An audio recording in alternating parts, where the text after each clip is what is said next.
इस कलिकाल के जो कल्प के हिसाब से श्वेत वराह कल्प का वैवस्त मनवंतर चल रहा है, उसमें हम सावन मास, पुरुषोत्तम मास और कृष्ण पक्ष की जो तृतीया की जो आज की तिथि है और विक्रम संवत 2080 का जो दिन है और तिथि के हिसाब से कृष्ण पक्ष की अमावस्या, कृष्ण पक्ष की जो तृतीया की तिथि है, तो उस सुंदर सी तिथि में हे भगवान, हम श्री रुद्रेश्वर महादेव के प्रांगण में आज शिव महापुराण की कथा के बारे में संक्षिप्त से सुनने जा रहे हैं। तो हे भगवान, यह श्री शिव पुराण की कथा क्या है? तो श्री शिव महापुराण की जो कथा है उसमें भगवान शिव के उस तत्व के बारे में जिसे हम शिव तत्व के नाम से जानते हैं, जिसके बिना किसी भी व्यक्ति का जीवन पूर्ण नहीं हो सकता, क्योंकि शिव में अगर ई शब्द अगर हटा दिया जाए तो व्यक्ति का जीवन 100 के बराबर हो जाता है। ई अर्थात शक्ति, अर्थात जीवन की जो शक्ति है, जो जीवन की शक्ति को चलाने वाला जो तत्व है, वही तत्व जो है शिव तत्व कहलाता है। तो इस शिव तत्व की जो है विवेचना श्री शिव महापुराण में श्री वेद व्यास जी के द्वारा की गई है। तो हे भगवान, इस श्री शिव महापुराण की कथा को सबसे पहले किसने कहा, कब कहा? तो श्री शिव महापुराण की कथा को स्वयं जो है महादेव ने श्री हरि अर्थात विष्णु जी को और ब्रह्मा जी को अपने शिव तत्व के बारे में और अपने जो है पंचाक्षरी मंत्र और ओंकार मंत्र के बारे में बताया। और ब्रह्मा जी के माध्यम से यह कथा नारद जी के पास आई और नारद जी के पश्चात यह गुरु परंपरा चलते रहे।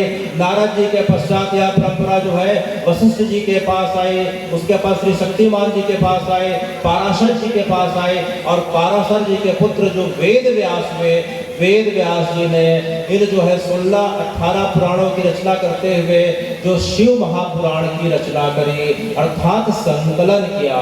मूलतः जो है शिव पुराण महादेव ने 4 लाख श्लोकों में परिभाषित किया है। तो हे भगवान, यह मूलतः जो शिव पुराण है वह महादेव के श्री मुख से निश्चित हुआ है और 4 लाख श्लोकों में है। और वेद व्यास जी ने कली काल में हम लोगों पे कृपा करने के लिए इसे 24,000 श्लोकों में इसे संकलित किया है। तो वर्तमान में जो हम शिव महापुराण की कथा सुनते हैं उसमें 24,000 श्लोक हैं। और हे भगवान, इसमें जो है 7 संहिताएं हैं, 7 अध्याय हैं और 24,000 श्लोक है। चतुर्विंश सहस्रो ग्रंथो अयम्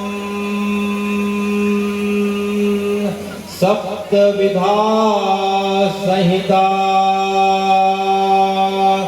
भक्ति त्रिक संपूर्ण सुनो वत्स पारादरा। किस ग्रंथ में जो है 24,000 श्लोक है और 7 संहिता है और इसे जो है इसमें सभी प्रकार की भक्तियों के बारे में, सभी प्रकार के ज्ञान के बारे में और सभी तत्वों के बारे में बड़ी सूक्ष्मता के साथ और सरलता के साथ वेद व्यास जी के द्वारा विवेचना करी गई है। इसलिए इसे बड़े ध्यान से सुनना चाहिए और मनन करना चाहिए। तो हे भगवान, इस श्री शिव महापुराण की कथा को इस पृथ्वी में सबसे पहले किसने सुनाया? इस मृत्यु लोक में अर्थात इस पृथ्वी में इस श्री शिव महापुराण की कथा को सबसे पहले श्री सूत जी महाराज ने सुनाया। श्री सूत जी महाराज ने सुनाया और किस जगह पे सुनाया? प्रयागराज त्रिवेणी संगम के तट पे सुनाया और 88,000 शौनक आदि ऋषियों के समक्ष सुनाया। तो एक बार की बात है, प्रयागराज त्रिवेणी संगम में 88,000 ऋषियों के साथ शौनक जी जो है एक यज्ञ कर रहे थे और उसी यज्ञ के समय जो है सूत जी महाराज पधारते हैं। ये सूत जी महाराज वेद व्यास जी के शिष्य हैं और वेद व्यास जी के माध्यम से इन्हें संपूर्ण पुराणों का ज्ञान प्राप्त हुआ है। तो सूत जी को शौनक जी और बाकी ऋषियों ने देखा तो उन्हें दंडवत प्रणाम करके पूजा अर्चना करके उन्हें स्थान दिया और उनके पश्चात जो है उनके जो है पूजा अर्चना के पश्चात उनके सामने जो है उन्होंने जो है अपने लिए नहीं अपितु हम सब के लिए, जगत के लिए इन श्लोकों के माध्यम से उनसे प्रार्थना करें। सूत जी महाराज व्यासपीठ पे विराजमान है, शौनक और आदि 88,000 ऋषि मुनि सब उन्हें घेर के खड़े हुए हैं, कुछ बैठे हुए हैं, कोई करबद्ध प्रार्थना करते हुए खड़े हैं, कोई जो है याचक की दृष्टि से कि कब हमें भक्ति ज्ञान वैराग्य के बारे में कुछ बता दें, इस दृष्टि से जो है सूत जी महाराज की तरफ देख रहे हैं। और सूत जी महाराज की तरफ देखते हुए शौनक जी सब ऋषियों के माध्यम से अपने जो है भाव को प्रस्तुत कर रहे हैं। हा हा सूत महाभागा, हे सूत महाप्राज्ञा, सर्व सिद्धांत वेद प्रभो, हे सूत महाप्राज्ञा, सर्व सिद्धांत वेद प्रभो, आख्याहि में कथा सारम, पुराणानां च विशेषता, सदाचार सद्भक्तिर्विवेको वर्धते कथम, स्विकार निराश्च सज्जनै क्रियते कथम, जीवान सुरतां प्राप्ता प्राया घोरे कला विहा, तस्यां संशोधने किमहि विद्यते परमायनम्, येन तत्साधनेनाशु शुद्ध्यात्मा विशेषता, शिव प्राप्तिर्भवेत्ता सदा निर्मल चेतसा। हे सूत जी महाराज, कृपया करके आप हम सब लोगों को यह बताने का प्रयास करें, क्योंकि अब घोर कलयुग का प्रारंभ हो चुका है। भगवान कृष्ण के शरीर छोड़ने के पश्चात कलयुग का प्रारंभ हो चुका था और कलयुग के हिसाब से स्थिति निर्मित होने लग गई थी। तो यह देख के सब ऋषियों ने जगत के कल्याण के लिए यज्ञ का प्रारंभ किया और सूत जी महाराज को देखते हुए उन्होंने जगत के कल्याण के लिए सबके लिए यह प्रश्न किया कि सदाचार सद्भक्ति विवेको वर्धते कथम, कि हे सूत जी महाराज, ऐसा क्या उपाय है कि जिसके सुनने मात्र से, करने मात्र से जो है व्यक्ति के अंदर सदाचार और सद्भक्ति और विवेक जागृत हो जाए। क्योंकि जो है सज्जनों के अंदर भी हमने सुना है कि विकार आ जाते हैं और विकार के कारण उनका मन जो है पतित हो जाता है।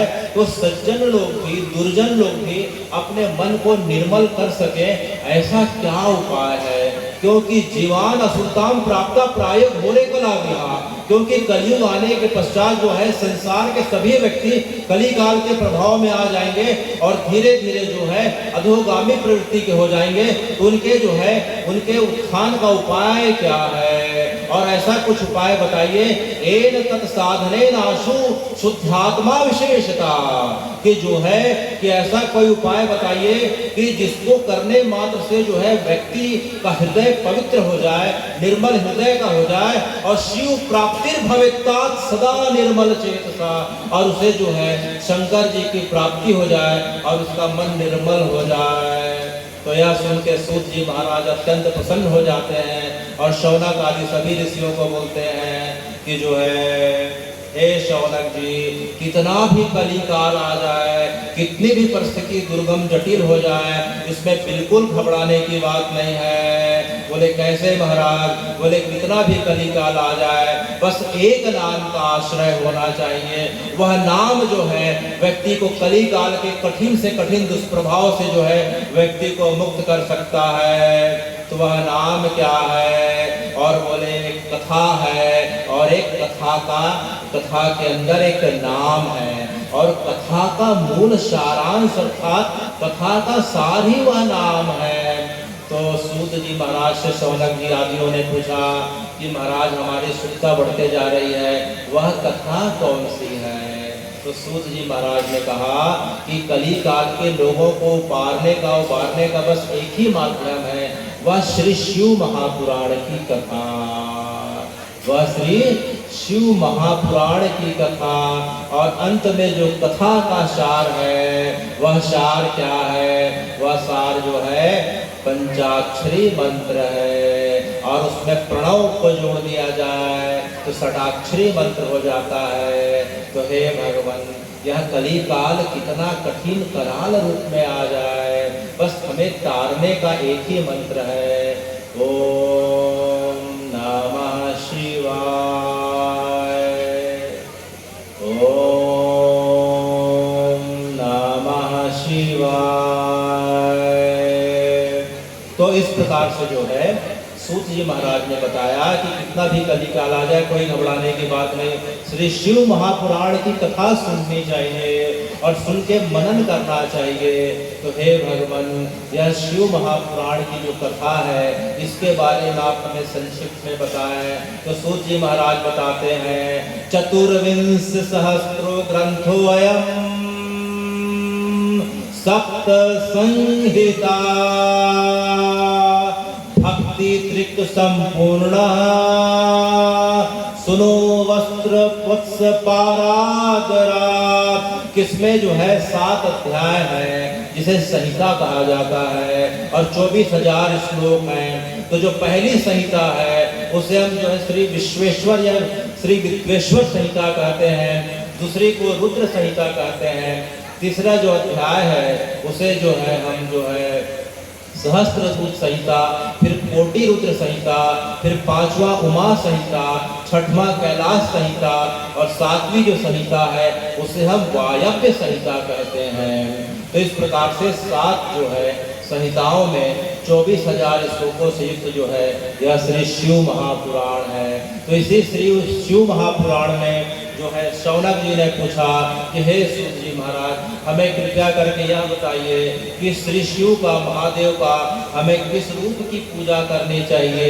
तो श्री सूत जी महाराज ने कहा कि जो है मूलतः तो भगवान का स्वरूप निर्गुण निराकार है जिसे हम निष्कल स्वरूप कहते हैं, और दूसरा स्वरूप जो है जगत के कल्याण के लिए, भक्तों के लिए और जो है दुष्टों को तारने के लिए भगवान जो है कभी कभी सगुण रूप भी धारण करते हैं, उसे हम सकल रूप कहते हैं। तो हे भगवान, दोनों में लेकिन जो है महादेव का निष्कल स्वरूप अर्थात लिंग स्वरूप जो है सबसे ज्यादा जो है सबसे ज्यादा पूजनीय माना गया है।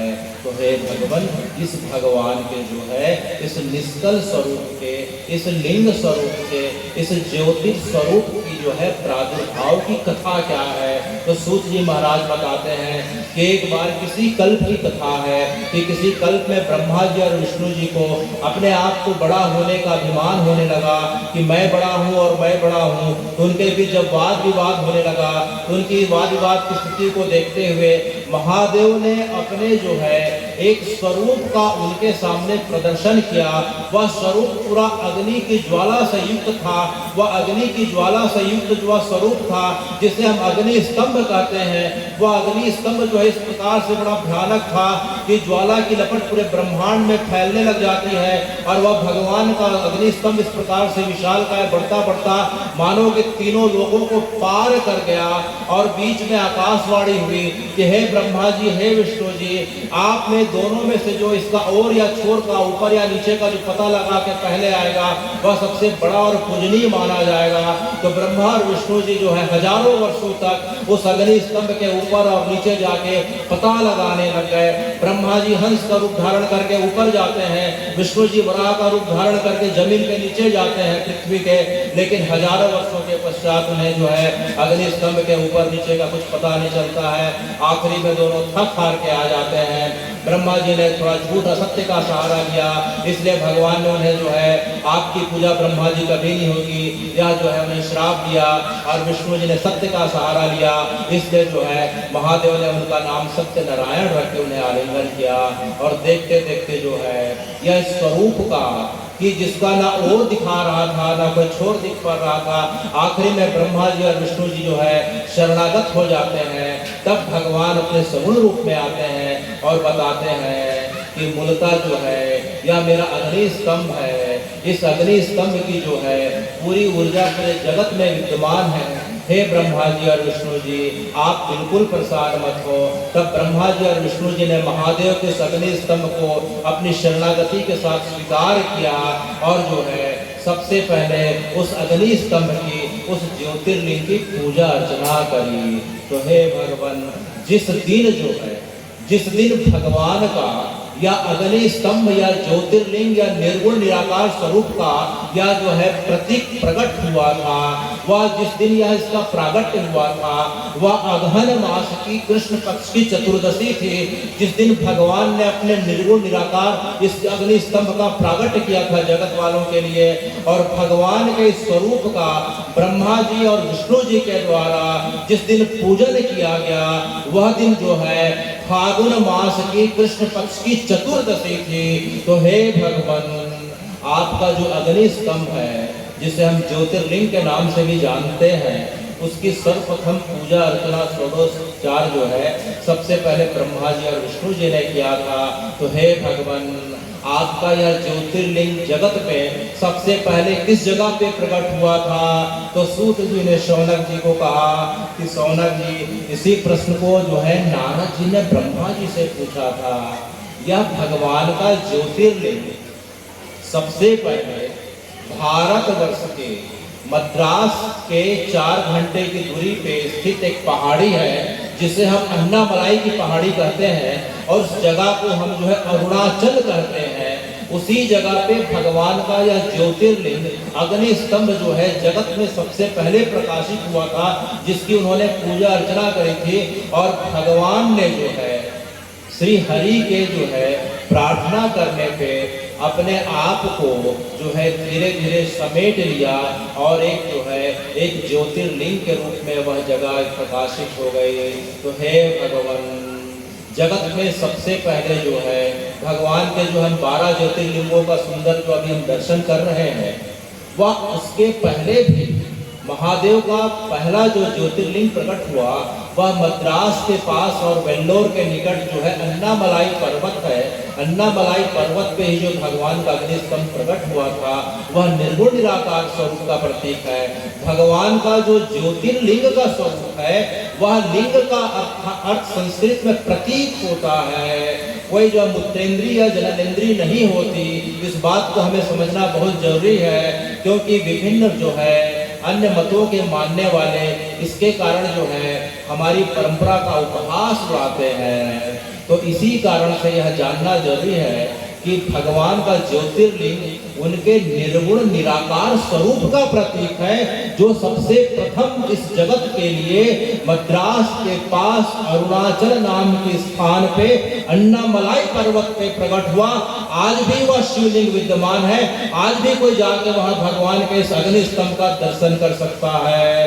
तो जिस प्रकार से शालिग्राम भगवान श्री हरि के निर्गुण निराकार स्वरूप के प्रतीक है, जो नेपाल के पास गंडकी नदी से प्रकट होते हैं, उसी प्रकार से महादेव के निर्गुण निराकार के जो प्रतीक है वह भगवान के ज्योतिर्लिंग है, जो वर्तमान में 12 ज्योतिर्लिंगों के माध्यम से पूरे जगत में पूजे जाते हैं। तो हे भगवान, यह अन्नामलाई क्षेत्र बड़ा अद्भुत क्षेत्र है। अन्नामलाई पर्वत अरुणाचल क्षेत्र, जहां आपने आपको जगत के कल्याण के लिए सर्वप्रथम प्रकाशित किया था।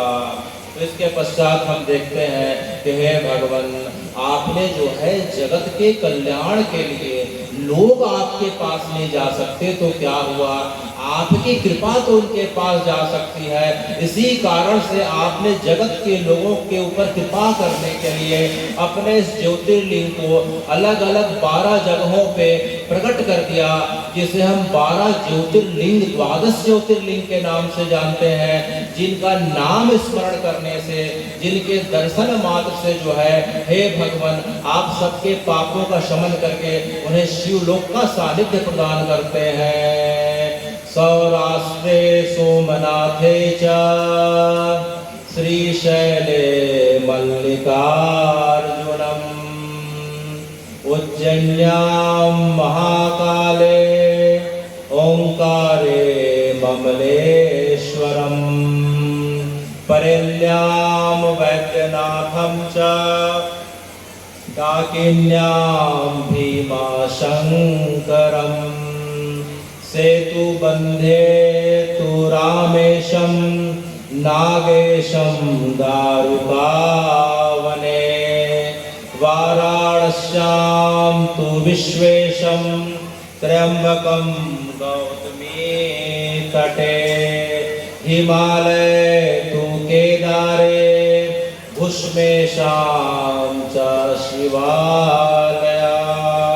तो ये आपके जो 12 ज्योतिर्लिंग के दर्शन जो है हम सबको यहाँ जो हो रहे हैं, इतना सुंदर 12 ज्योतिर्लिंग का अनुभव जो है किसी किसी व्यक्ति को जीवन पर्यंत नहीं हो सकता।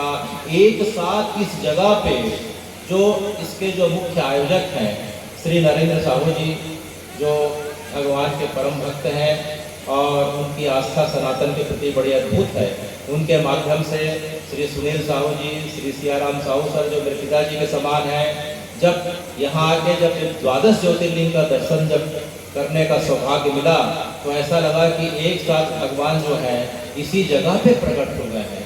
इतना सुंदर 12 ज्योतिर्लिंग का स्वरूप का दर्शन कभी कभी व्यक्ति को हो सकता है, इसका सबको जरूर दर्शन करना चाहिए। तो हे भगवान, पहला आपका ज्योतिर्लिंग जो प्रकट हुआ वो सौराष्ट्र जो है उस जगह को हम सोमनाथ कहते हैं। दूसरा जो है प्रकट हुआ वह जो है मल्लिकार्जुन पर्वत जो है हैदराबाद के पास पे है, श्री शैलम में जो मल्लिकार्जुन का है। तीसरा उज्जैन में महाकाल के रूप में है। चौथा जो है ओंकार में ममलेश्वर के रूप में है। इसी प्रकार से हे भगवान आपका जो है बरेली में वैद्यनाथ के रूप में है और भीमा शंकर के रूप में है। रामेश्वरम में आप सेतुबंध के रूप में विराजमान होते हैं। वाराणसी में विश्वेश्वर के रूप में विराजमान होते हैं।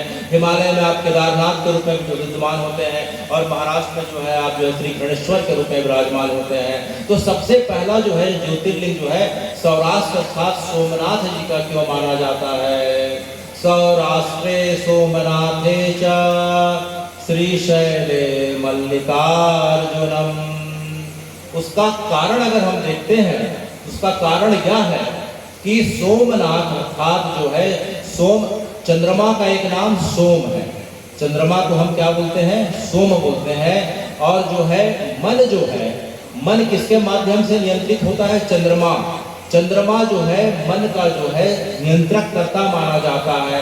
चंद्रमा मनसो जाता सूर्यो चक्षो अजायते, कि जो है मन का स्वामी चंद्रमा है। तो अगर किसी व्यक्ति का मन स्थिर नहीं है तो उसका मन भगवान की भक्ति में लग ही नहीं सकता।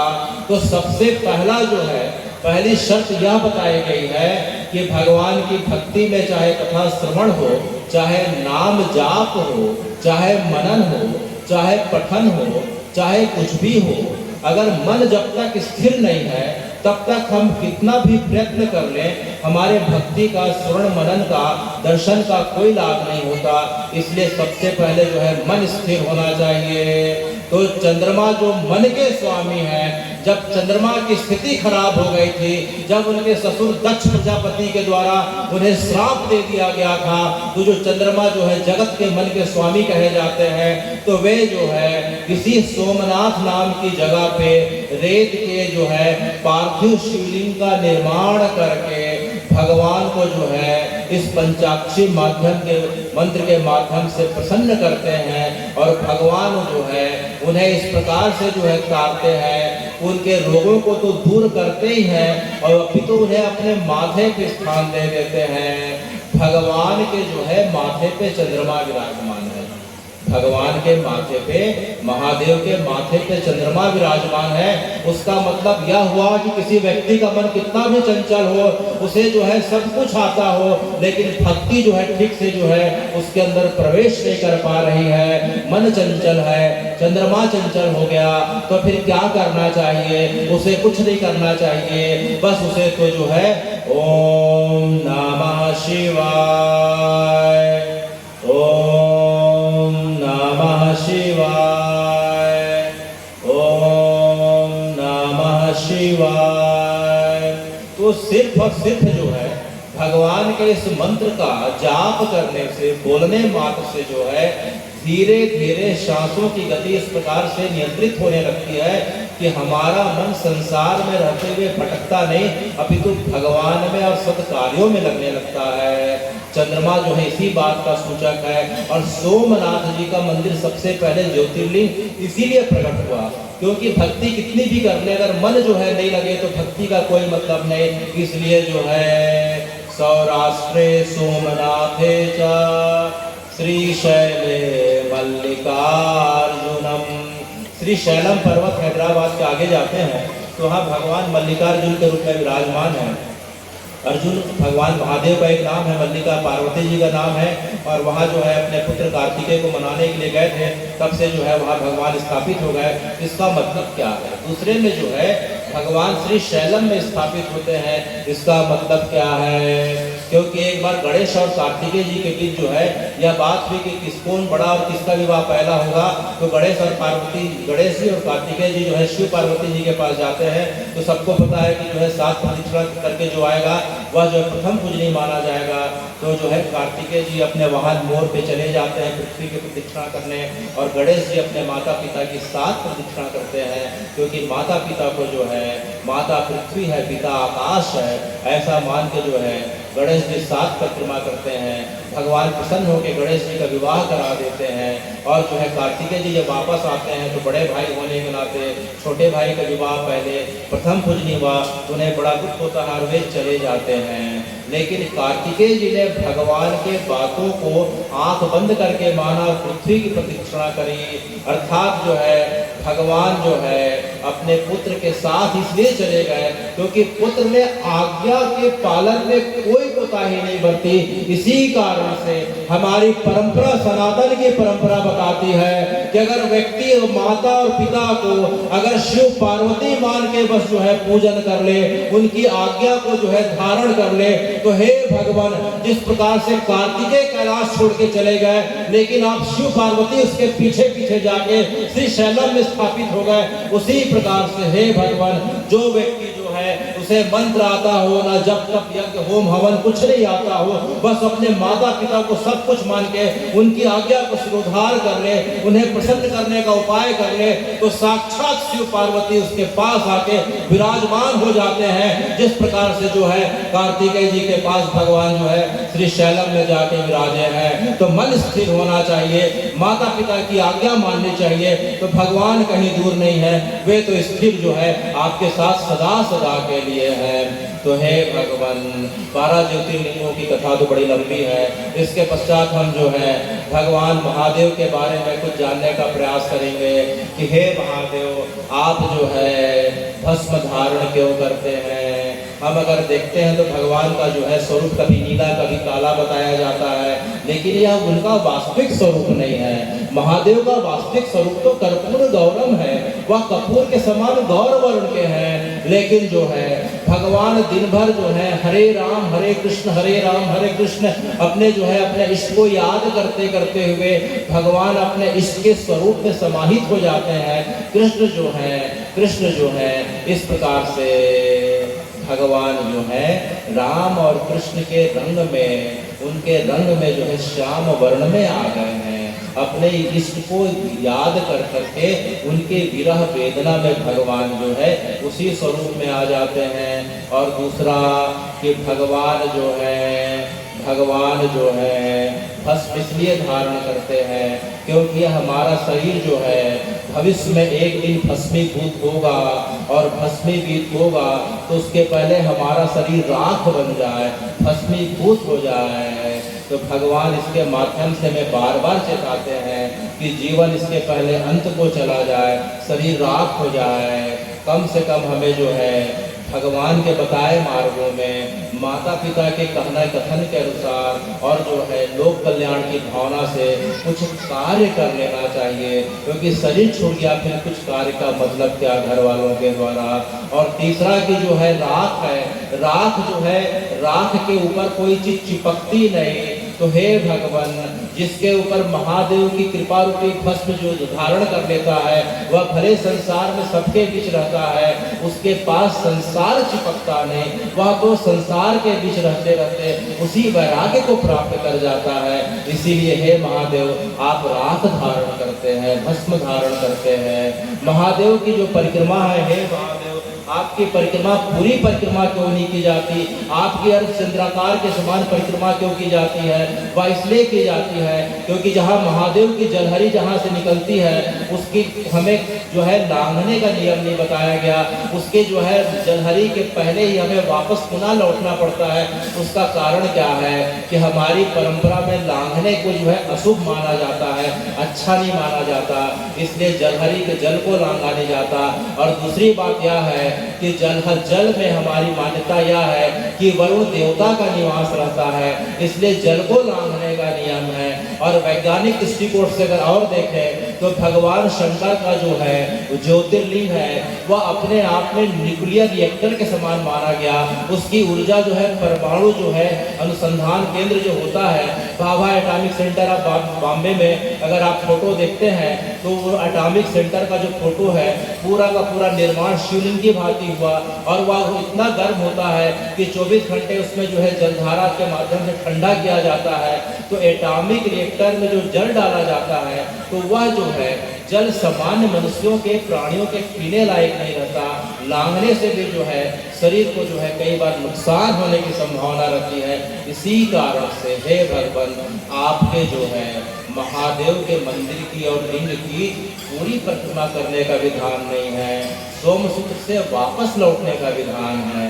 तो हे महादेव, इस प्रकार से हम देखते हैं कि आपको जो है दिन भर जल चढ़ाया जाता है, बेल धतूरा से आपको जो है इस प्रकार से आपका श्रृंगार किया जाता है। उसका कारण क्या है? उसका कारण यह है कि भगवान का ज्योतिर्लिंग अपने आप में अग्नि का स्वरूप है, उसका ताप इतना बढ़ा रहता है। और दूसरा, भगवान ने जब स्नान किया था तो उनके शरीर का ताप बढ़ गया था, तो सबसे पहले श्री हरि ने गंगा जी के जल से उनके शरीर को शीतलता प्रदान करी थी। तब से लेके यह परंपरा चले आ रही है कि भगवान के जो है इस ज्योतिर्लिंग को जो है जल के माध्यम से अभिषेक किया जाता है। और बेल और धतूरा इसलिए भगवान को पसंद है, इसलिए चढ़ाया जाता है कि भगवान का शरीर जब स्नान के पश्चात जो है शरीर की उष्मा अत्यधिक बढ़ गई थी, शरीर उन्माद की अवस्था पे चला गया था, भगवान की चैतन्य अवस्था धीरे धीरे लुप्त होने को आ रही थी। तो भगवान को जो है ब्रह्मा जी और विष्णु जी और सब देवताओं के द्वारा बेल और धतूरा गले पे पूरे शरीर में इस प्रकार से चढ़ाया गया, आच्छादित कर दिया गया।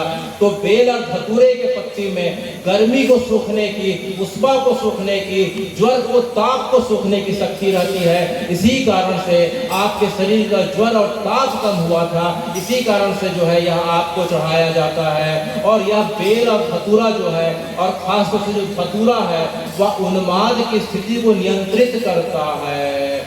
यह बात मेडिकल साइंस में भी सत्य हो चुकी है कि धतूरा का अगर जो है औषधि प्रयोग किया जाए, उन्माद की स्थिति को, ज्वर की स्थिति को यह जो है ठीक करने में सक्षम होता है। तो हे भगवान, इसलिए आपको चढ़ाया जाता है, इसलिए आपको प्रिय है। और सावन में भगवान का अभिषेक जो है, सावन में भगवान का अभिषेक हम देखते हैं कि दूध और दही के माध्यम से किया जाता है सावन और भादों में। उसका कारण यह है कि सावन और भादों में दूध और दही की प्रकृति बदल जाती है। आयुर्वेद के सिद्धांत के हिसाब से जो है शरीर में जो है वात बढ़ने लग जाता है, तो वात बढ़ाने में दूध और जो है दही जो है और ज्यादा सहायक होते हैं। इसी कारण मनुष्यों का इसका प्रयोग वर्जित कर दिया जाता है, तो जो है इधर उधर जो है फैल के जो है दूषित ना हो। तो इसीलिए जो है यह भगवान को अर्पित कर दिया जाता है, क्योंकि भगवान को त्रितापों का समन करने वाले हैं। आप त्रिशूल इसीलिए धारण करते हैं कि जगत में जितने भी त्रिताप है, आधि दैविक, आधि भौतिक, आध्यात्मिक, आप जो है उनका शमन करने वाले होते हैं। तो हे भगवान, इस प्रकार से हम देखते हैं विज्ञान के रूप में भी अगर आपका देखें स्वरूप, तो पूरी तरीके से हमें जो है इस प्रकार से बैठता है। आप जो है हमें मृगछाला धारण करे हुए, और कभी भी जो है व्याघ्र चर्म अर्थात जो है शेर की आप जो है खाल को इस प्रकार से आप जो है समाधि में रहते हैं हिमालय में, तो आप शेर की छाल के ऊपर बैठे रहते हैं। और कभी कभी आप जो है मृग की छाल के ऊपर बैठे रहते हैं। इसका मतलब क्या है? इसका मतलब यह है कि जो है शेर जंगल का राजा है। शेर जो है जंगल का राजा है और जंगल के राजा के भी आखिरी गति जो है एक दिन मृत्यु होती है और मृत्यु होने के बाद जो है शिकारी बहलिया और मनुष्य उसके शरीर की खाल को, सींग को, नाखून को इस प्रकार से निकाल लेते हैं। किसी समय राजा था, आज जो है उसके खाल की बिक्री हो रही है, छाल की, नाखून की, दांतों की बिक्री हो रही है। तो हे भगवान, आप जो है जो इस जंगल का राजा है उसके ऊपर बैठे हुए हैं। इसका मतलब यह है कि मृत्यु एक दिन सबकी निश्चित है, मृत्यु इसके पहले आ जाए। हे भगवान, हम आपके शरण को चले जाए। और मृगशाला का मतलब यह है कि मृग जो है सर्वाधिक चंचल जो है पशुओं में बताया गया है, मृग सबसे ज्यादा चंचल बताया गया है। आप मृग को, छाला को धारण करके बैठ रहे हैं तो मन किसी का कितना चंचल हो, बस एक बार आपकी शरण में आ जाए, आपकी कथा सुन ले, आपका नाम जाप कर ले, धीरे धीरे उसका मन जो है, मृग मन जो है, धीरे धीरे स्थिर होने को लग जाता है। इसीलिए आप मृग छाला धारण करते हैं। तो हे भगवान, इस प्रकार से हम देख रहे हैं कि अब देखते देखते हम धमतरी आ रहे हैं। धमतरी में आते आते हे भगवान, जिस जगह पे जो है आपकी कथा हो रही है वह श्री रुद्रेश्वर महादेव का प्रांगण है। यह पूरा क्षेत्र रुद्री कहलाता है। आपका एक अवतार रुद्र अवतार हुआ तो रुद्र से रुद्रेश्वर हुआ।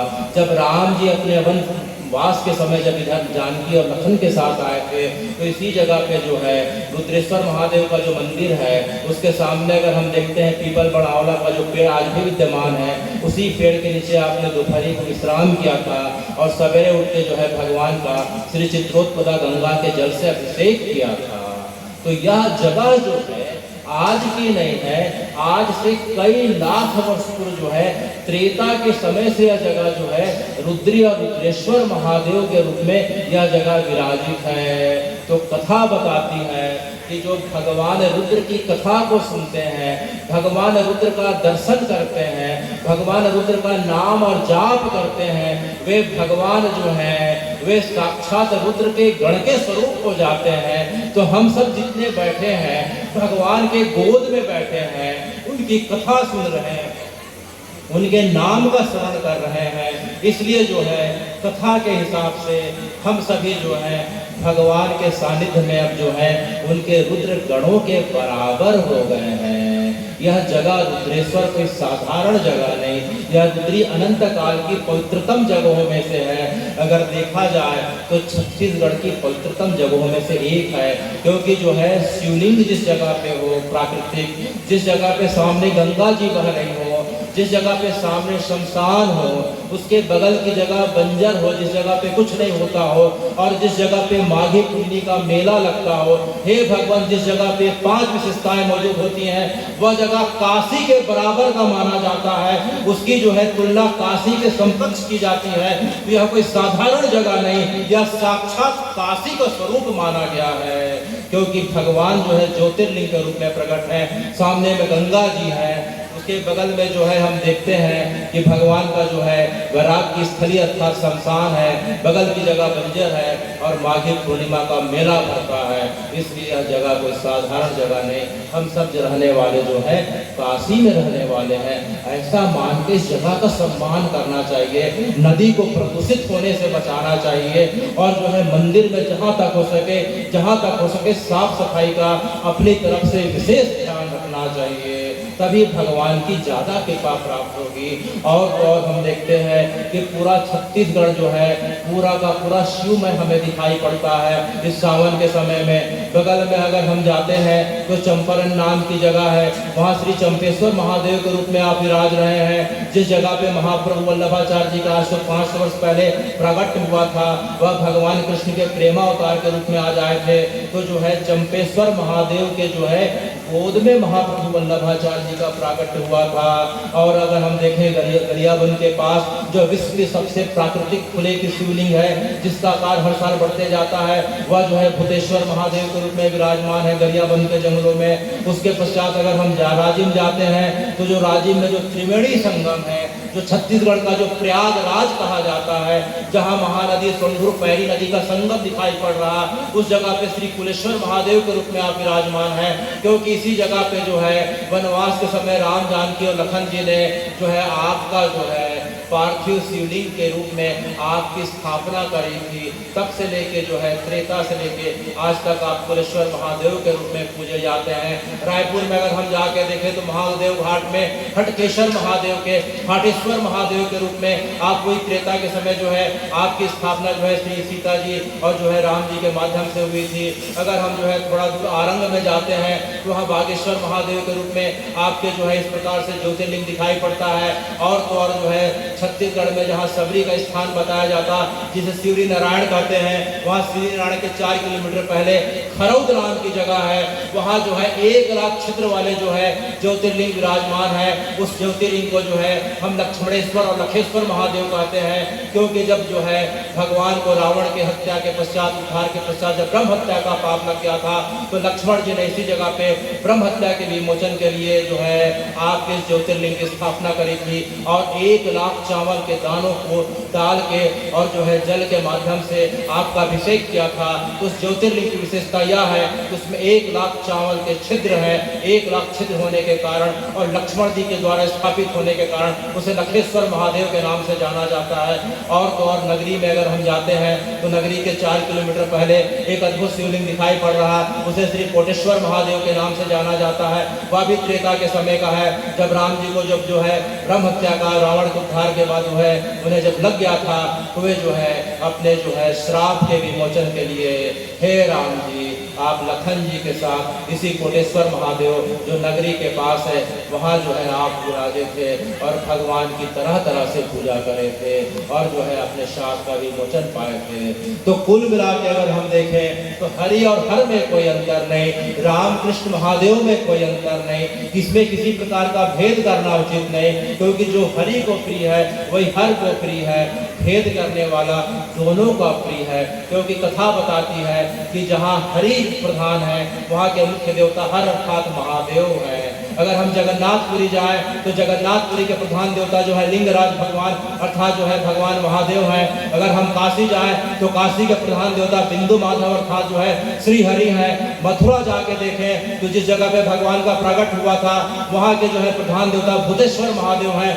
वृंदावन के प्रधान देवता जो है हे भगवान गोपेश्वर महादेव है। और अगर हम दक्षिण में जाए तो कांचीपुरम जिसे भगवान शिव की नगरी बताई जाती है, कांचीपुरम के मुख्य देवता वरदराज भगवान माने जाते हैं। तो कुल मिला के जहाँ हरि है वहाँ हर है और हर है वहाँ हरि है, दोनों में कोई भेद नहीं है। और अंत में हे भगवान समय की मर्यादा देखते हुए इस शिव महापुराण की कथा सुनने का हमें जो है क्या फल मिलता है। शिव महापुराण की कथा कितने देर सुननी चाहिए? 24,000 श्लोक हैं, हमारे पास उसका समय नहीं। सबको वही बोलना है कि हमारे पास समय नहीं। तो भगवान जो है वेद व्यास जी कहते हैं कोई बात नहीं, पूरा पुराण नहीं सुन पाए तो कोई बात नहीं, एक आध श्लोक सुन लेना, एक आध श्लोक की एक आध पंक्ति सुन लेना, पढ़ लेना, एक आध पंक्ति नहीं तो एक आध शब्द को धारण कर लेना। वह कैसे? मुहूर्त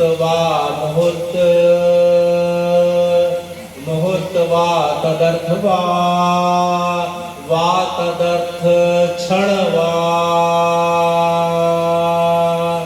ये श्रवन्ति शिव पुराणम तेषां दुर्गति ना भवे।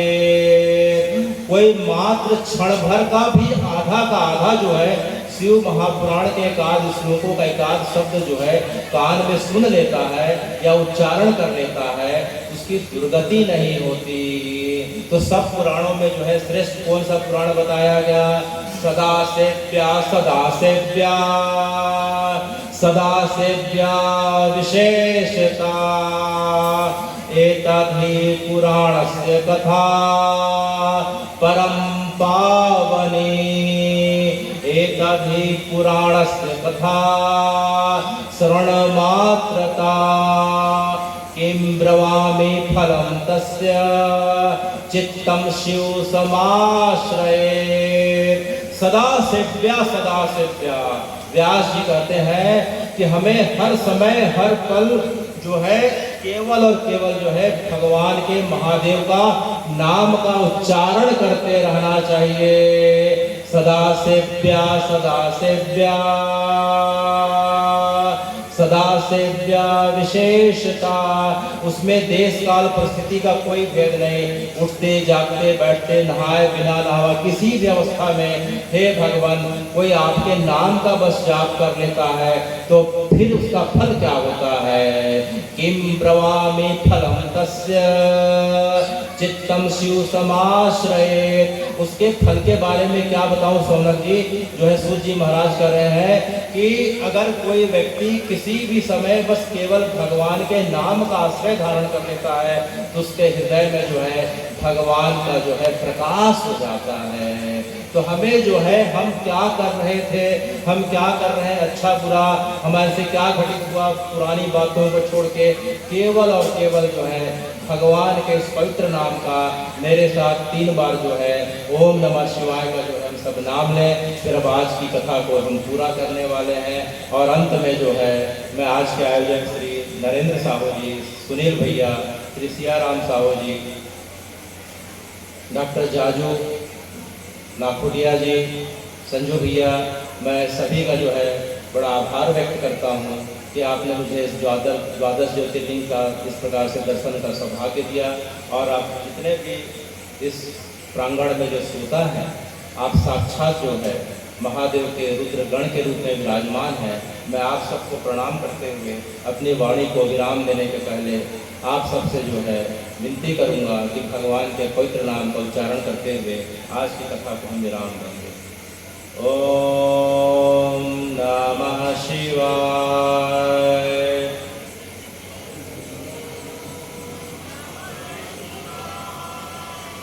ओम